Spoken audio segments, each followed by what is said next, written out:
wala nang tuluyan!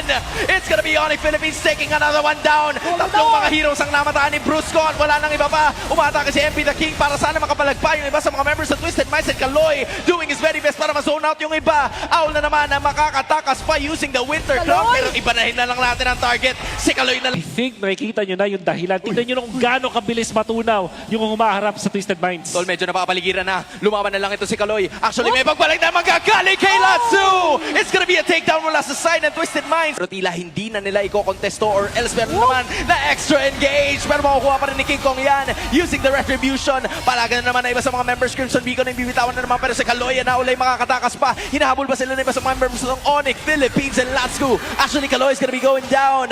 And same goes for the other style. Maghahabol pa si King Kong. Is to go for a three-pronged attack at mukhang mapupush nila yung mid.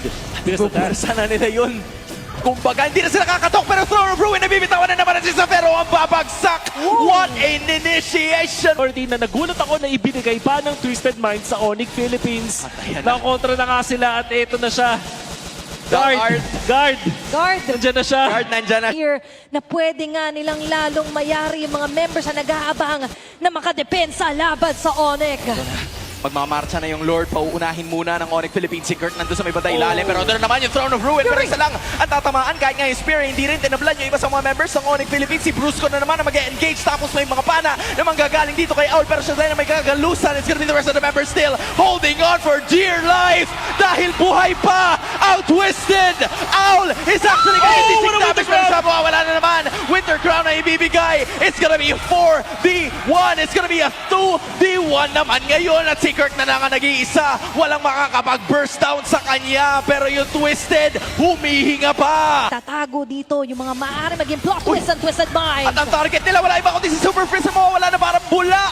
May Tsunami Slam na naman nabibitawan sana si Brusco. Pero parang wala ng pakiyan Twisted Minds. Nandito na naman si Sabero para sana sumayaw. Ina-isolate siya ngayon ni Latsu. Pero wala si MP the King. Wala ang retry holder ng Twisted. It's gonna be a 1-for-1. At magpupulasa ng Super Friends. Magiging 5v4 to for 10 seconds. Another knocking onto the Lord. They're gonna have to make a choice now kasi lagpas kalahati na ang buhay ng Lord. Si Savero na naman ang tumatarget. It's gonna be another star! At si Owl! Ang nakakuha niyan, palagan na naman ng mga members ng Twisted Minds. Pero ang target nila ay si Kaloy. May imo pa naman kaya mabubuhay siya na bahagya. Pero may Tsunami Slam at wala na naman yung iba sa mga Taki members ngayon ng Twisted Minds. Si Latsu ay buhay pa, doing his best to buy himself some time para sa Twisted na makapalag. Pero lima pa rin ang buhay sa Onyx. Ito na yata ang oras. Si Sean dumedepensa pa, sinasamahan itong si MP. Pero nandito pa yung Lord, yung kanilang 6-man na dumedepensa pa rin. It's gonna be Onyx still looking for the attack and tirada na naman kay MP para malak. Gahanap pa rin ng great hiding spot dito laban sa Super Fam. It's gonna be Kirk na ang hahanapin ay walang iba kung desisyon. Wala pa yata siyang paraan para makatakas pero nakatakas sa tulong ng payong. So now, most of the ultimates have already been used by Onyx Nandiyo sa Philippines. likod. Ilipat na naman sila. Tsunami Slam may bibitawan na naman kasama ng Throne of Ruin. It's gonna be A-OK. Ng mga members ng Onyx Philippines, Brusco able to catch. Kirk also nakatalo na sa likuran.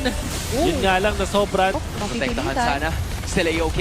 Itong si Owl pero mapapakaway siya. Nandun Sean naman sa si likod. Sean. Gagamit na naman yin yang overturn pero wala siyang tatamaan sa pagkakataon na yun. It's gonna be another stun. Si Kaloy na naman na maiipit. Si King Kong nasa bandang likuran.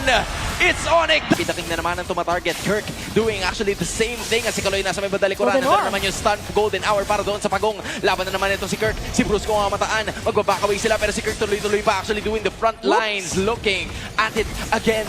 Reset na naman ang pagong na mabilis na namang i-burst down ng iba sa mga members ngayon ng Onyx PH. Pero si MP the King pa rin ang makakuha niyan. Knockdown para kay Kaloy. So may bawi naman ng Onyx. Pabalik na naman ulit para sa Super Family. Yung nakukuha nilang trades dito and now it's Kaloy proactively seeking dito si Kirk. Hindi na siya pinatakas na iba sa members. Pero din na may blessing do it na bibitawan ni Owl.